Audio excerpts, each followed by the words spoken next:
This audio has been taken from the Citizens Archive of Pakistan's Oral History Project. And I arrived in in Pakistan, as I told you. I was in Khokrapar all by myself. I didn't have any place to go to. So everybody was going to Mirpur Khas, so we went there. And in Mirpur Khas, the life was tough. There were rented charpais for 8 annas each or something. And I took one of them and I slept there. And that is when I realized that I had a problem, because there was nobody around. So I stayed there maybe for 6-7 days. Then I wrote to a friend of mine here in Karachi, who had come much earlier. And I wrote to him, I said, I'm coming there, so you better at least receive me and let me live in your house or something. And assuming that he had got that postcard that I sent him, which he did get actually. Then I came from Mirpur Khas to Karachi. And in fact, the first night I spent here, in, this Rex Cinema, no, it isn't there anymore. Yeah, in Sadar. There was a big roundabout and there was some Parsi gentleman's statue over there. And I came there and there was this Rex Cinema. I saw a movie there. And in fact, I slept I just lay down there and I was so tired that I passed out and I slept there on that roundabout. The next day then I went and I took my baggage out. There was a small hotel there, then I deposited my... And then I started looking for to support myself, how to make ends meet and how to eat essentially. And the lucky thing was that, this flying club, they used to have a bus that used to fly along Burns Road and it used to touch McLeod Road and then go to the flying club. And that was the only thing I knew. I knew how to run. I was a good sprinter. And I knew how to fly in the sense that I had started flying. And I noticed this bus. It says Karachi Flying Club. And it was going that way. Of course, I didn't catch it that day. The next day, I waited for that bus early in the morning. And I thought, let's go and see what's happening maybe. And that is how I landed up in... Next day, I took the bus and I reached the Karachi Flying Club. And there was a Mr. Naqvi there he was the administrator. He used to handle all this paperwork and everything. And he knew my family a little bit. And so I told him that this is my situation. And I think I had just enough money to be able to pay 15 rupees an hour and complete the requirement for an A1 license. And then I could just join Orient Airways. There were very few pilots those days. There was really a famine of pilots then. And so I started at that, but it was tough, because I didn't have enough money, just not. And that was when I realized that in the flying club you had these Air Force pilots flying free. And so I started flying with them. I applied and I got selected. I had the requirements, whatever they were. And so I started flying and I went way beyond the requirements of any license, because I just flew and flew and flew. And the flying club used to get money for every hour that they gave for training towards the Air Force boys. They were Air Force boys in Simla, but they were all Air Force. So consequently, unwittingly, I had joined the Air Force. Although I thought that I'm going to complete my flying hours and start flying Orient Airways, but I couldn't do that. So that is how I started flying. And then once I was in the flying club, then initially our batch there, we were sent to Quetta. There used to be a joint services pre-cadet training school. When they had to spend 6 months there. But I just couldn't get out. And then from there we went to the RPF college in Risalpur. And I was doing all right, I was good in flying. In fact, I did my solo in 2 hours on the Harvard aircraft that they were. which is good, even though I had done flying before, but that was good. And in athletics, of course, I used to hold the Air Force 200 meters record. I don't know, maybe it's still there. And I was good in studies, which is very unusual, for somebody who's doing all this gallivanting to be good at studies, but I was good at studies. The selection criteria then, even now I think, is that you should be preferably first class FSC or at least second class FSC. And you must have a commercial pilot's license. Now the commercial pilot's license, it covers all the requirements that you need, because you can't become a commercial pilot unless you're medically fit, unless you know the English language, unless you've passed all the 8 or 9 subjects, fairly tough subjects, theory of flight, metrology, navigation, this, that and the other. So you've passed all that, and then you have already flown 200 hours in the flying club, then only you can get a commercial license.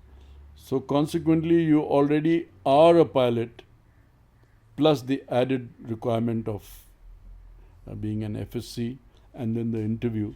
So by the time you come through, you are rounded off as with fairly reasonable prospects of making it in PIA. But the requirement is that a commercial pilot's license, an FSC, and preferably experience. But of course, there's a lot of induction from the Air Force. So they're already commissioned officers in the Air Force who have flown there. They come and join. But our civilian pilots, obviously, they start much younger, and consequently, they make better pilots eventually. And all the senior most pilots, mostly you will see are youngsters who come from flying clubs with commercial licenses, join and then find their way up. I started flying in 1952 in Kanpur, in Provincial Flying Club. And then I retired finally from Colombo, from Air Lanka, in 1997. So I started in March 1952 and I retired in March 1997. That is 45 years. And I put in close to 24,000 flying hours, which is a lot. You won't find any, very few, maybe none in Pakistan with 24,000 flying hours. Not Pakistan, outside also. PIA was, you see, first there were 3-4 airlines. There was Park Air, there was Orient Airways, there was Crescent Airways, and PIA was actually, PIA had bought 3 aeroplanes, and it was with the civil aviation, PIA.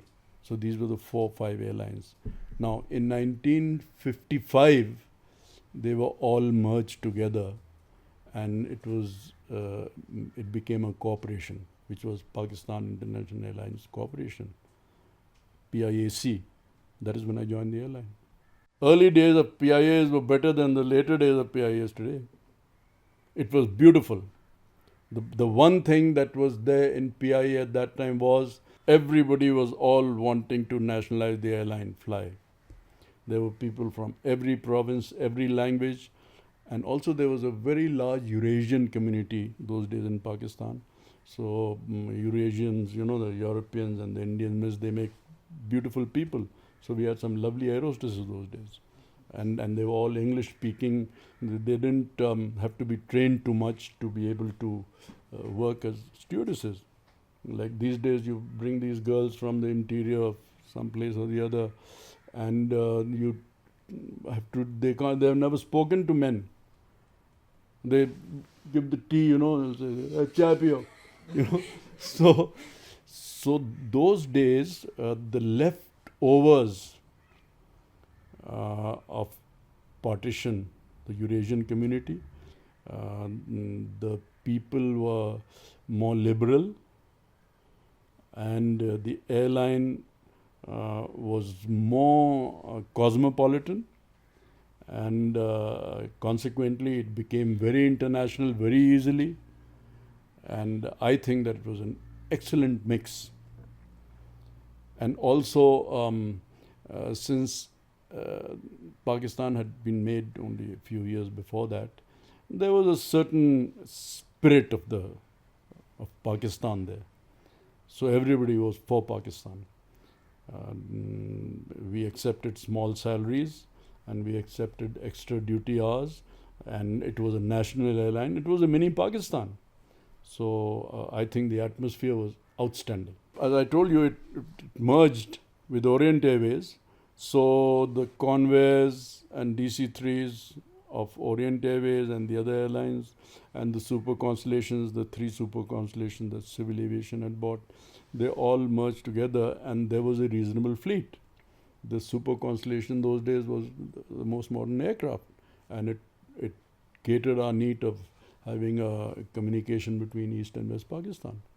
And then in 1959, when 58, when martial law came, then Noor Khan, Air Commodore Noor Khan joined PIA. And then Commodore Noor Khan was a very, I would say, adventurous person. He would take a risk and he could take quick decisions. And he, in fact, when we got into the jet age, now there was a competition those days that which airline is going to fly jets first, the Boeing 707. And India was naturally, they had placed their order before, they had the money and everything. And he did the smartest thing, and he went and he leased one 707 from Pan Am, which was their first 707 to fly. And so Pakistan, PIA became the first airline to fly jets. We flew the Boeing 707 even before British Airways, even of course much before Air India and everybody. So we were first there, and then the fleet grew. And then those days, since the spirit was there, PIA won so many awards. The best service between Tokyo and Karachi, 3-4 years they won the best service award. PIA was the first airline in the world to introduce in-flight movies on the Karachi-Moscow run. PIA had so many firsts, and people were proud of being in PIA those days. I think that the smartest thing that Noor Khan did was that he employed Umar Qureshi. You heard of Umar Qureshi? As our public relations manager, director, whatever it is. And he was an outstanding public relations man. You know, he was a cricket commentator and so forth. In fact, he was the one who brought this slogan, great people to fly with. In 1971, when Pakistan broke up, then PIA was in dire straits, as they say. We lost all our traffic to East Pakistan. That was PIA's main earning. And PIA began to fall apart.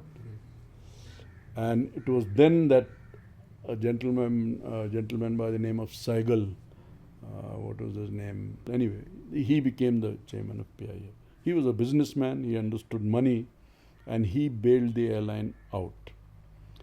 And in bailing the airline out, he tried to sell our expertise abroad. So it was during his time that we gave a few of our aircraft to Malta, and we started running the Air Malta. And then he started the Emirates airline. The 2 of our Airbuses were given, 2 of our pilots was sent there, and they started the airline. And so our expertise was transferred there. Then he took up all these charters. I was there those days. I was on a bigger aircraft, so I couldn't go to the Emirates and all.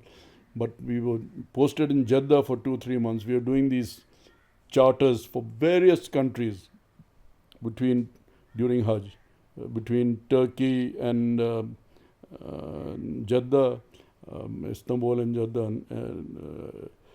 this Ankara and Jeddah, all over the place. We were carrying people, these charters we were taking. So we started, not only we established and took over 2 airlines, but we also took over a lot of charter business to various countries outside. That is how we... PIA, in fact, inducted pilots from initially in 1947 from the Indian Airlines. Orient Airways, of course, came to Pakistan. Then there was Deccan Airways and some others, and most Muslim pilots, they migrated from there. And so PIA had those trained pilots. And then we had some expatriates also. And then we established our own training department. And after that, as you buy new aircraft, like the first PIA aircraft, of course, that was bought, the jets, they had the Super Constellation and so forth. Their training was all done abroad. When you buy an aeroplane, then the company that sells you the airplane, that provides you free training. So most of our pilots, they had the experience. And the main thing is that we got going at a younger age compared to the other airlines, because we grew up very fast. And immediately after partition, we had to have a first-class airline to connect the two wings. So we had very young pilots, comparatively, and experienced. And so the moment we bought another aircraft, a new aircraft, then they just went to the company which manufactured, like the Boeing company, or the Hawker Siddeley company, or the McDonnell Douglas company, where we bought these aircraft. And they went there and they got their training and came back, and they were as good as any other, or better, as a matter of fact, because the edge that Pakistani pilots had over foreign pilots was age. We had the same experience, but we had much younger pilots. So that is why I think in flying we did fairly well. And of course, the training system we had, we started from the lowest aircraft. We inducted pilots, and they flew as first officers, and then they became captains on smaller aircraft, and they became first officers on bigger aircraft, and so on and so forth, until over a period of 15 to 20 years, they became pilots on the biggest aeroplane, the Boeing 747, 707. So we had a very pretty girl. Her name was Momi Durrani. She died in this crash in Cairo, and I think in what was it now? I don't remember. Maybe 65 or something like that, or 64. So she died on that crash. But she was such a beautiful girl. And in any ad she appeared on, everybody left everything and just studied that ad. Very pretty girl, and I think she, initially, most of our ads had her over there. And then in our ads, we picked up some very good slogans like this one, "Great People to Fly With." And that caught on very well. And the main thing I feel was the uniform that the girls wore. You see, when I joined the airline, they made a hybrid between the East and the West of a uniform. So the girls used to wear a shalwar kameez, but then there was this very dandy cap with a little flag sticking out here, both sideways. And a formal dupatta, no dupatta, a little strip of this thing went round this way. And then they wore shalwars. It was green. The shirt was green, shalwar was white. And it was designed, I think, by Pierre Cordon or somebody. And that was a hit in all ads. In fact, I remember there was one, James Bond movie. I couldn't be able to, maybe From Russia with Love or something. Then they specially asked that when they take their shot at the London airport, they wanted the PIA girls to pass through. And if you see that movie, I can't tell you which movie, and in that James Bond movie, you'll see, I think it was Mumi or some other girls, and they were walking with the PIA uniform, tuk-tuk, and it was in that movie, it came, the London airport. So, and that was part of our ads. Were Mr. Umar Qureshi, of course, he got this excellent slogan, and also he was innovative, and he was a public relations man. The ads were excellent, but those days I think the greatest thing that caught on was the great people to fly with. It worked very well those days. This audio has been taken from the Citizens Archive of Pakistan's Oral History Project.